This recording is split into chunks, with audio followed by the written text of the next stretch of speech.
Hello, everyone, and welcome to Immigration Talk Show and your favorite show called Daily Immigration Dose. So, thank you so much, each one of you, for joining us.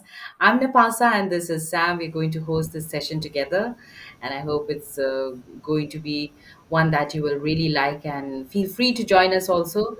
And before we head on with today's discussion, I have this disclaimer. And that is by watching our videos, you agree and understand that the information shared, including user comments, is not professional advice.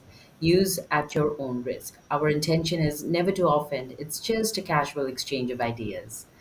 And that said, yes, like I was saying, you can also join us. We are streaming live right now on YouTube, and you can also check us out on LinkedIn, Facebook, X, and on Instagram. Connect with us. And please do not forget to subscribe to our channel. Our handle is at Immigration Talk Show. Hi, Sam. How are you today? Hi, Nipas. I'm doing great. And today we had a great discussion with attorney Nandini Nair. So it was a great topic. We have bursted so many myths regarding green card process. So friends, if you haven't watched that session, then please go ahead and look at that session. I'm sure you're really going to enjoy and will learn a lot of things about green card process. And today our topic is again very hot and very interesting, Napasa. Can the US really cancel parole for 500,000 migrants? So if we look at the other side, it is sensitive and differently, it is also very important. So many steps have been taken under this new administration. In this webinar, friends, we are going to unpack, what are the reasons behind taking these bold steps, also what's happening and what are different perspective of people.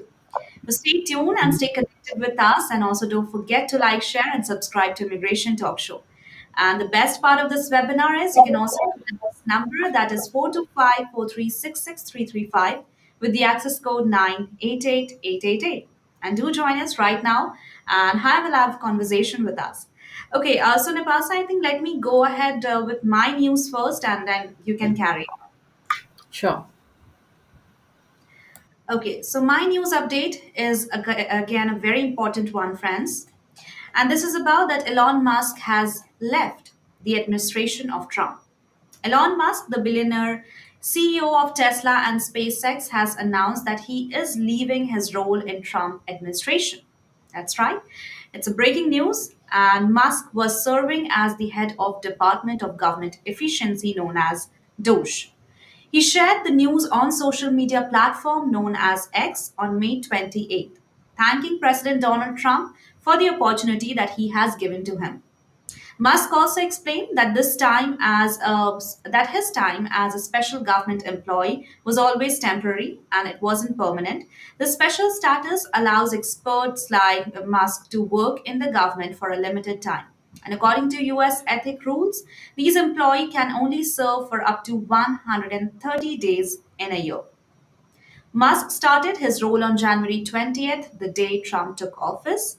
So his term was set to end around May 30th. And this is the reason why he said that he's taking a step back.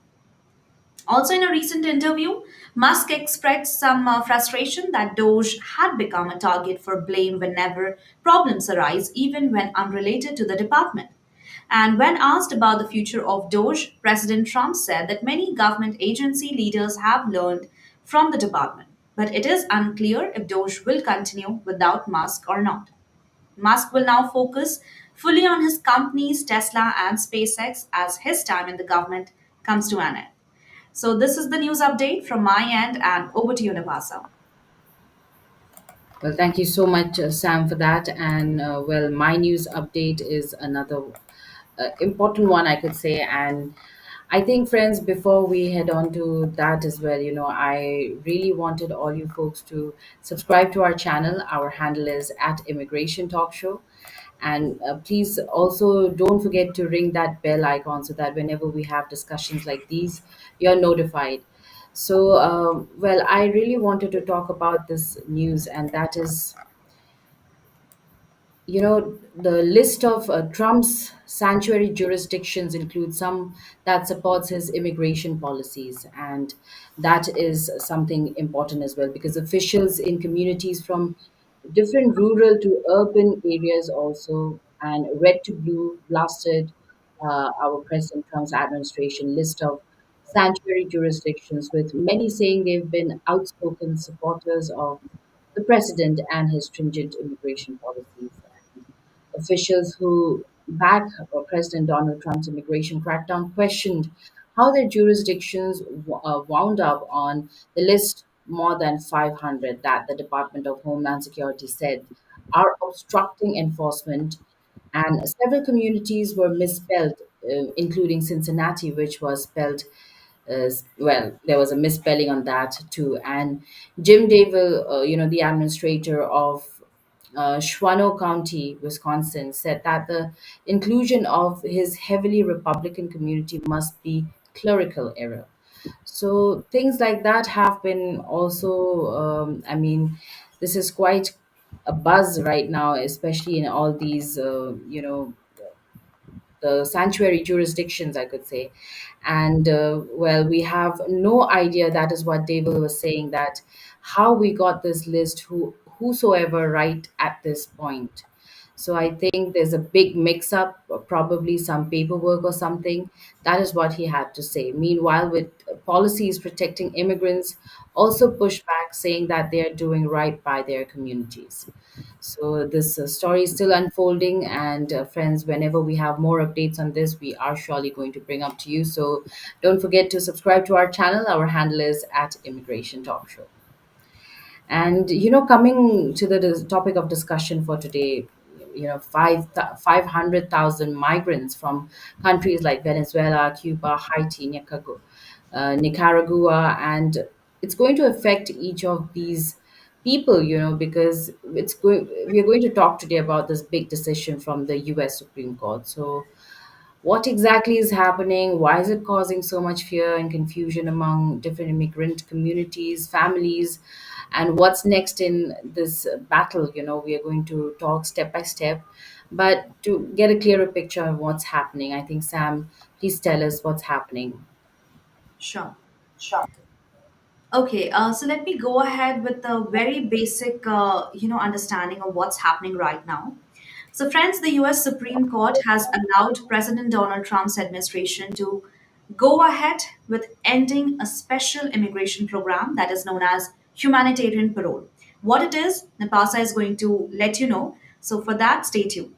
As this program is giving temporary legal status to over 500,000 migrants from four countries: Venezuela, Cuba, Haiti, and Nicaragua. So it was actually created under the former president, Joe Biden. And now, under current administration, Trump administration wants to end this program. But the question is that why Trump administration wants to end this program? Well, according to the administration, they believe that parole program was started by President Biden is too broad and not very well controlled.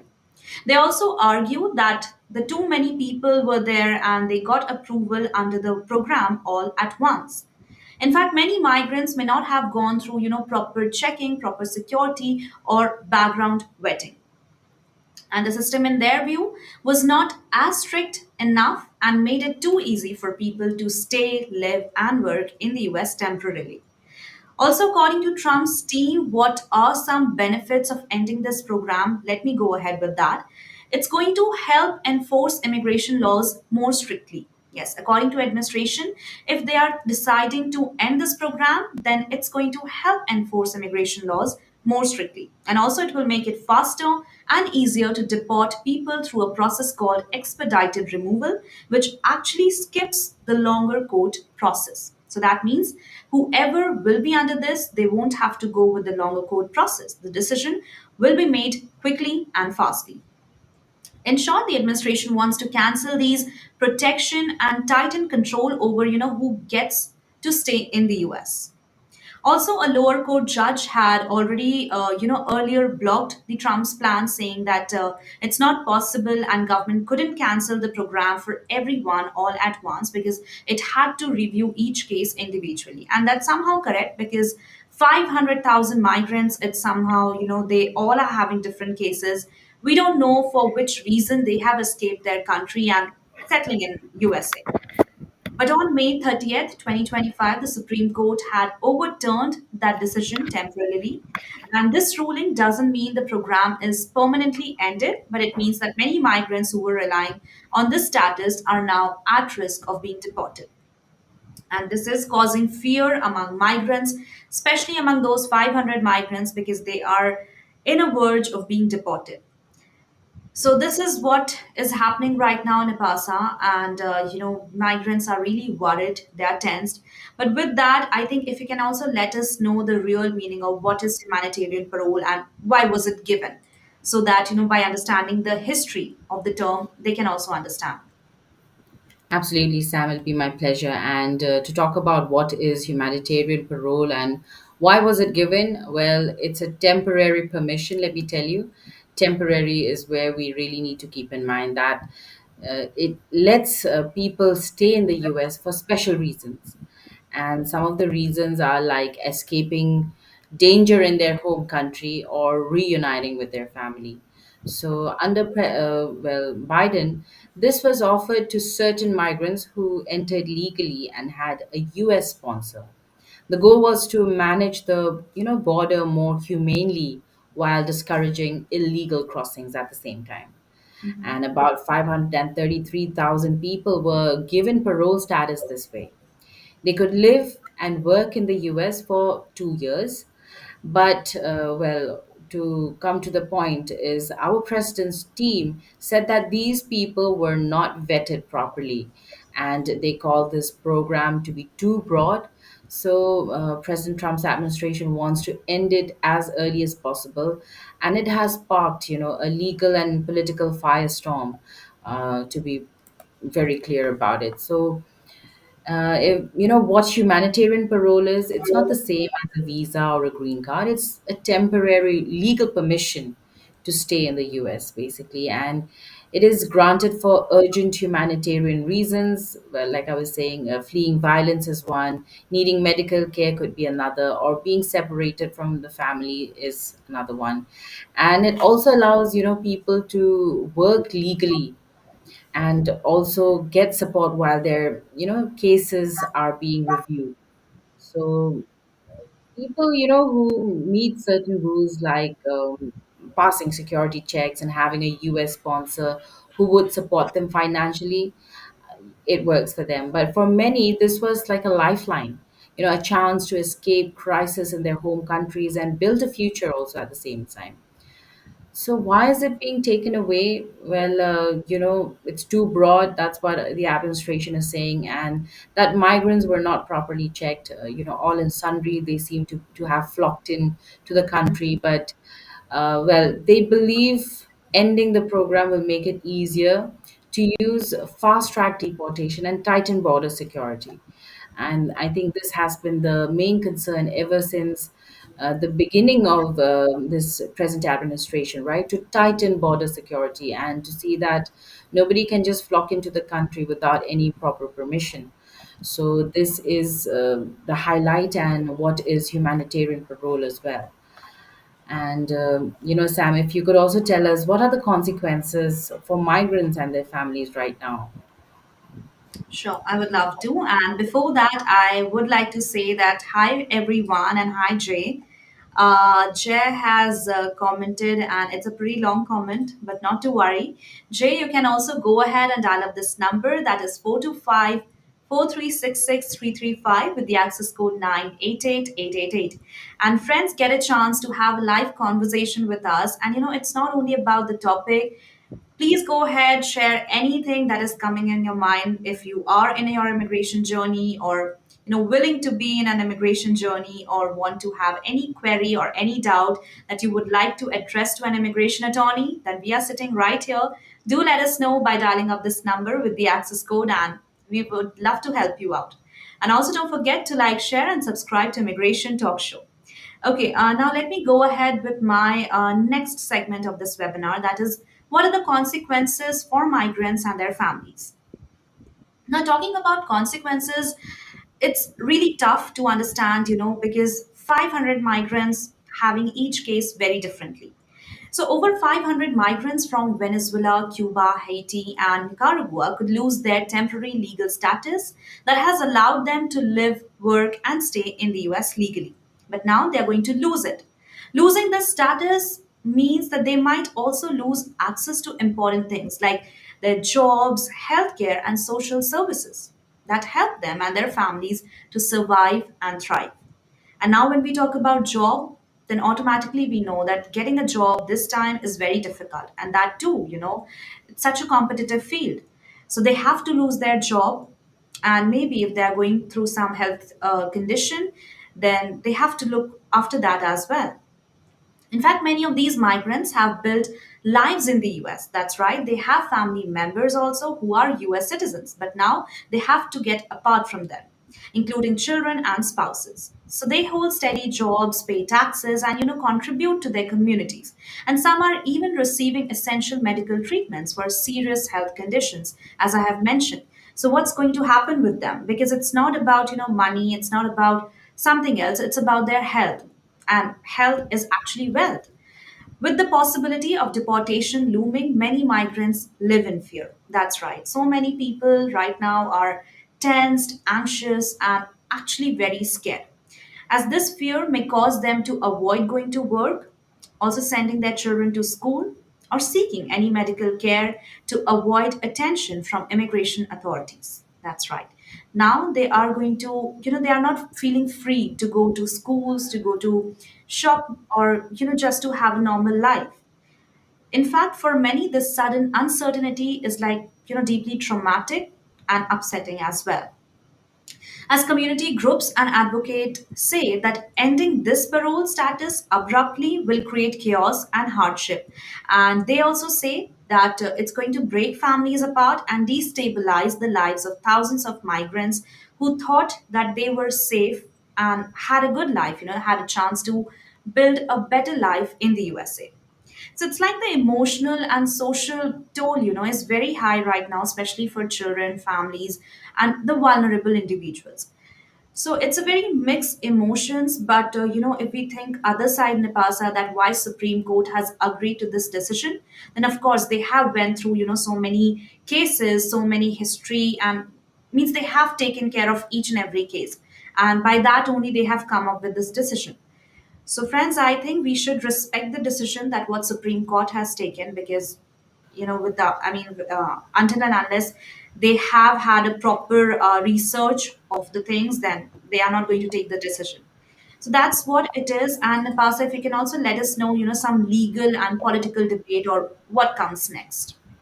Sure, Sam, I would. And just to, add to your point, it's true. We should keep in mind that it is temporary.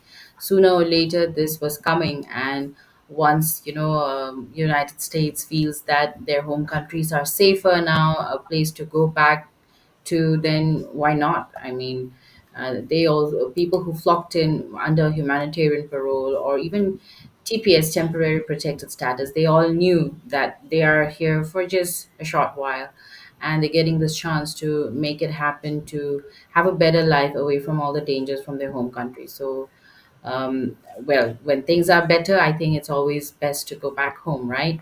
Mhm. So Yes, and to come to the point about legal and political debate, what comes next? I think let's talk a little bit about it. The Supreme Court's decision is not final; it's just a pause. While the full case plays out, we just have to wait first and watch what is going to happen. And a federal judge had ruled that President Trump's administration couldn't cancel parole for everyone at once. Instead, each case had to be reviewed individually. So now there's going to be proper reviewing done for each and every case. And I think the decision is only going to be made on a case by case basis, not like for everyone to go back at the same time.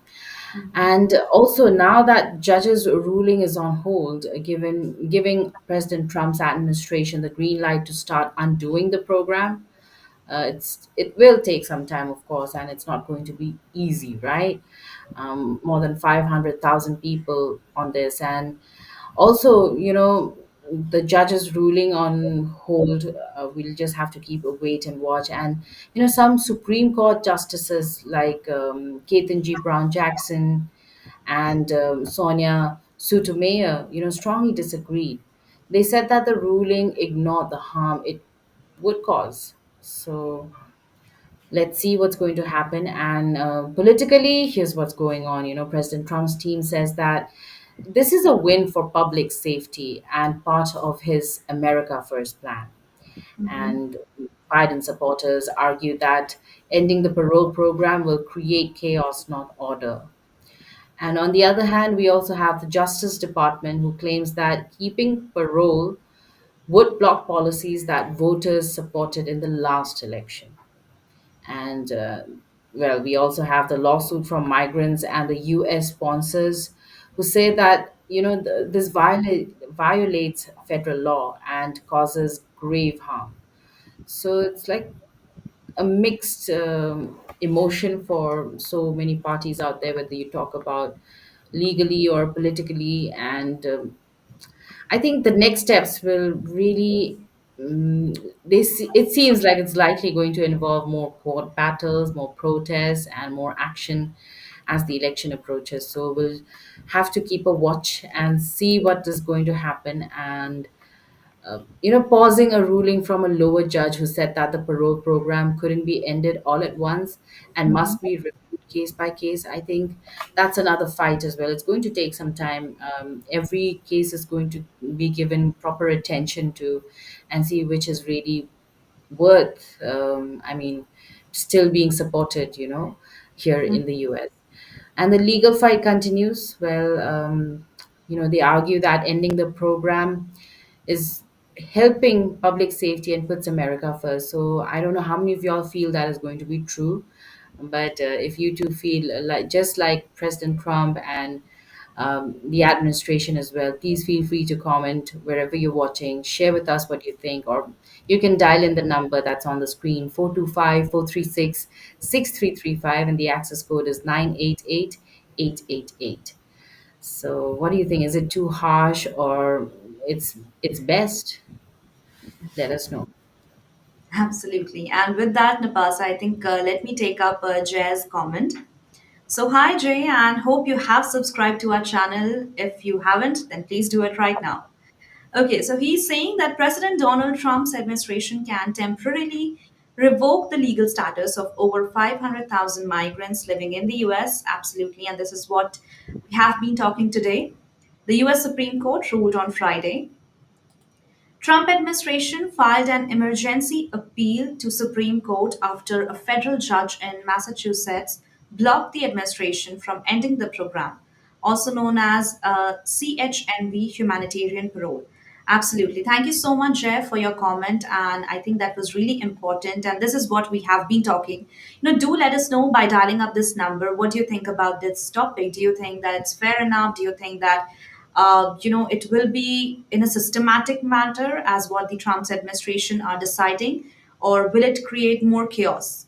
So please go ahead and do let us know more about it, and we would love to know your views.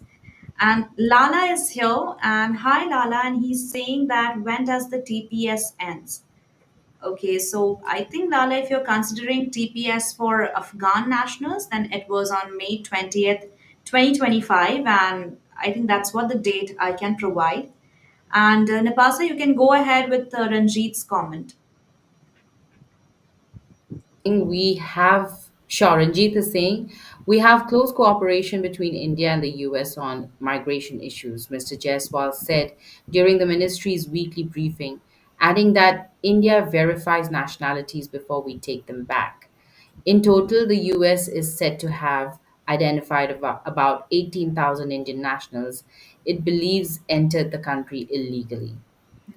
So, well, that's a good point that you have added as well. Thank you so much, Ranjit. And you're right, this has happened. And well, India, US, yes, there has been a good support. There has been good cooperation between the two nations, as we've seen. There were deportations made earlier this year also. And, so many migrants have successfully been welcomed back by India, and yeah, 18,000, so there's more to go, and we may expect more coming in, so let's see. But also on the other hand, we have the self deportation program that is very much on as well, so let's see what happens. And thank you, Ranjit, once again. But don't forget to subscribe to our channel, everyone watching us right now. And our handle is at Immigration Talk Show. And check us out not just here on YouTube, but also on LinkedIn, Facebook, X, Instagram, where probably you're most active. Connect with us and stay in touch with us. Don't forget to ring that bell because, whenever we have discussions like these, it's very nice when you can also join in and share your views. And to talk about what we have been discussing, I think to conclude I could just say that if you talk about legally, the process is complicated and still unfolding in the court, right? So stay updated about it, and yeah, watch out our space because we'll bring you the latest updates on this as well. And politically, it's a part of a bigger immigration debate that divides the country. Well, there's so much happening, so let's just see and grasp. I know this, it's very overwhelming when there's so much happening everywhere, and you have to take care of yourself, your documents, your status as well. So it's most important to stay aware, stay vigilant, do your research properly, and know what's going on. Very important to be updated about it. And I know for some it could be heartbreaking moment because thousands of people, from different corners of the world who came in with hope also, they follow the rules and now they are facing a very uncertain future.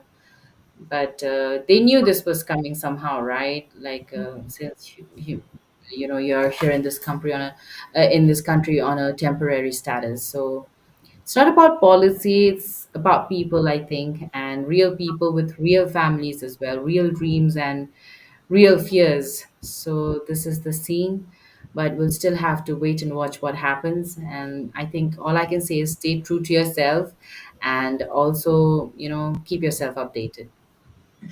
Absolutely. And with that, I think, Napasa, you have already concluded our today's session. So, friends, I hope you liked watching this webinar. And, still, if you have any query or any information left in your mind, then please go ahead, put them on the comment section. Even after this live stream ends, we are going to take it again. Or you can also, share me your query on my email address, that is sam@staffnd.com. And you can also drop a message or a mail on Nipasa's email address, that is nipa@staffnd.com. And her phone number is also available, that is 408-335-6444. So, with that, friends, thank you so much. And that is the end of today's week, Daily Immigration Dose. That was streaming live at 4 p.m. EDT. So, don't go anywhere because on Monday, we are going to come back with another very important and very hot topic that is happening in the world of immigration. So, happy weekend, everyone. Take care. And don't forget to like, share, and subscribe to Immigration Talk Show. It's me, Sam, with my co host, Nipasa Pradhan, signing off for now. Bye bye, everyone.